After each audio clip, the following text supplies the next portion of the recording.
Hello மக்களே, சிந்து பைரவி அடுத்து என்ன நடக்க போகுதுன்ட்டு இந்த ஒரு வீடியோவில் குட்டி ப்ரெமோவாக பார்க்கலாம் வாங்க.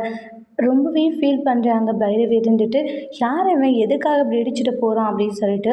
அப்புறமா ஆறுமுகம் இவன் எங்கேயோ பார்த்த மாதிரி இருக்கே அப்படின்னு திங்க் பண்ணும்போது தான் தெரியுது, இவன் அவன் இல்லை அப்படின்ற மாதிரி ஷாக் ஆகுறாங்க. இவன் எதுக்காக இப்போ வந்தான், இது ஏதோ சம்திங் ராங், ஏதோ தப்பாக இருக்கே அப்படின்ற மாதிரி பயங்கர அதிர்ச்சியில் இருந்துட்டு இருக்காங்க. இப்போ என்ன பண்ணுறது அப்படின்னு சொல்லிட்டு, டேய் நில்லுடா அப்படின்னு சொல்லிட்டு ஆறுமுகம் அந்த பாயை துரத்திட்டு போகிறாங்க. ஆனால் அவன் நிற்காம அங்கேருந்து ஓடிக்கிட்டே இருக்கான். இப்போ நிற்க போறியா இல்லையாடா அப்படின்னு சொல்லிட்டு பயங்கரமாக சத்தம் போட்டுக்கிட்டு இருக்காங்க. நிற்க முடியாதுன்னு சொல்லிட்டு அவன் பாட்டுக்கு ஓடவும், அப்புறமா ஒழுங்கு மரியாதை நில்லுடா, யார் சொல்லிங்க வந்தா அப்படின்ட்டு சொல்லி கேட்கவும், அதுக்கப்புறம் எல்லா உண்மையும் சொல்லிட்டு இருக்காங்க. இது மாதிரி மாறன் அமைச்சு தான் நான் இங்கே வந்தேன் அப்படின்ட்டு எல்லா உண்மையுமே ஒத்துக்கிறாங்க. அதை கேட்டு ஆறுமுகம் பயங்கர அதிர்ச்சியில் இருக்காங்க. அப்போ இந்த மாதிரி பிரச்சனையை உருவாக்குறது அந்த மாறன் தானா, அந்த மாறனை சும்மாவே விடக்கூடாதோ அப்படின்னு சொல்லிட்டு ரொம்பவே கோவப்பட்டுக்கிட்டு இருக்காங்க. ஆறுமுகம் உடனே பார்த்தீங்கன்னா மாறன் அங்கே வரவும் ஆறுமுகம் மாறனை கண்டிச்சுட்டு இருக்காங்க.